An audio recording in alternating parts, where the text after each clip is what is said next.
mengalah dan menyesuaikan diri. Seperti apa itu? Ada kelanjutan, ini mengalah dalam hal apa?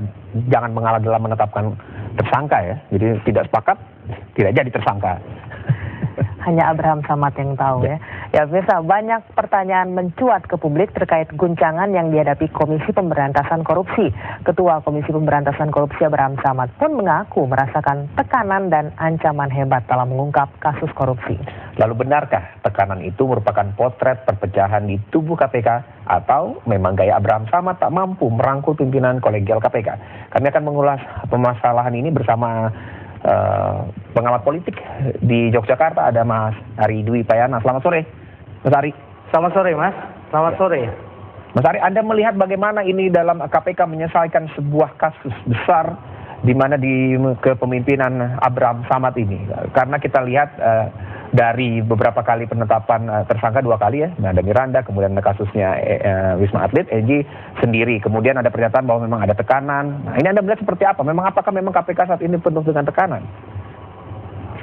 Ya, saya melihat ada 2 hal yang sangat penting di sini ya. Pertama adalah berkaitan dengan style dari setiap pimpinan KPK yang berbeda-beda. Tadi sudah kita konfirmasi dari wawancara tadi ya, bahwa ada yang punya style yang ingin cepat gitu, tapi ada style yang ingin melihat lebih jauh bukti-bukti yang ada. Jadi ada rem, ada gas begitu ya. Dan ini membuat kemudian KPK kesannya agak berjalan tersiok-siok ya, karena ada yang nekan gas, ada yang nekan rem gitu ya. Itu yang kemudian membuat problem baru di KPK. Yang kedua, persoalan dengan kapasitas kelembagaan KPK. Kapasitas kelembagaan menyangkut tentang kemampuan dari birokrasi dan juga aparat-aparat di level menengah ke bawah itu untuk menjalankan pembuktian-pembuktian yang diinginkan oleh pimpinan KPK. Jadi ini saya melihat ada 2 hal yang penting begitu dalam konteks KPK ini. Ya, Anda melihat aparat level menengah bawah, apakah itu penyidiknya memang tidak bisa dipercaya dalam hal ini atau memang tidak mampu begitu, Mas Ari? Ya, ada 2 persoalan. Satu soal independensi tadi, karena memang unsur penyidik dari KPK kan berasal dari unsur kejaksaan dan kepolisian. Saya kira pengamat hukum banyak mempertanyakan soal ini ya. Yang kedua soal kapasitas, kemampuan dia untuk melakukan penyidikan. Saya bukan ahli hukum, tetapi saya melihat ada juga masalah serius di sini. Nah, oleh karena itu saya kira di level menengah ke bawah ini, level pendidik harus dituntaskan oleh pimpinan KPK. Jadi ada proses konsolidasi harusnya dilakukan pada periode-periode awal ini. Jangan sampai periode-periode awal ini justru ditandai oleh satu pesan yang buruk ke publik ya. Tadi juga statement bahwa Lone Rangers gitu ya, sebagai Raja Wali yang terbang sendiri begitu.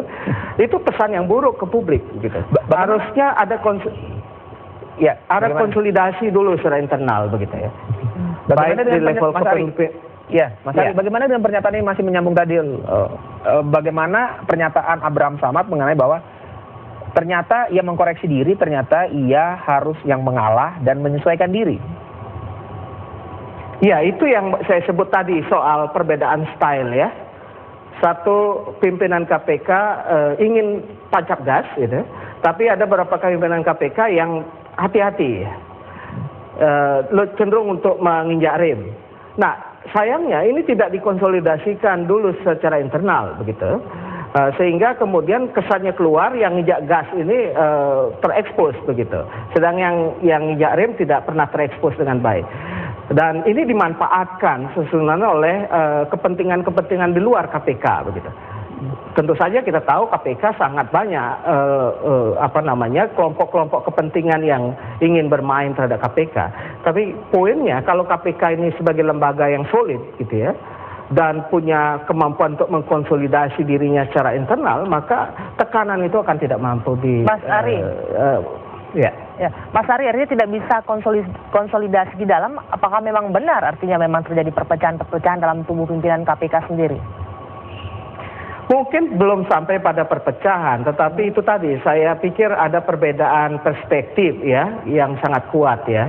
Satu yang menginginkan tadi, tadi kita dengar pernyataan Abraham Samad, mengatakan bahwa dari awal sebelum dia di KPK dia sudah punya keyakinan tertentu. Itu artinya dari awal sudah punya keinginan untuk tancap gas begitu ya.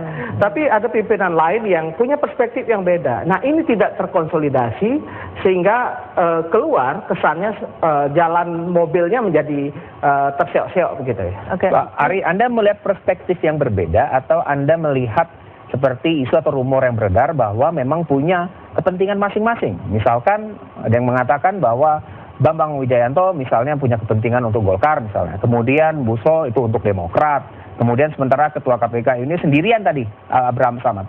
Apakah Anda melihat ada nuansa politis seperti itu?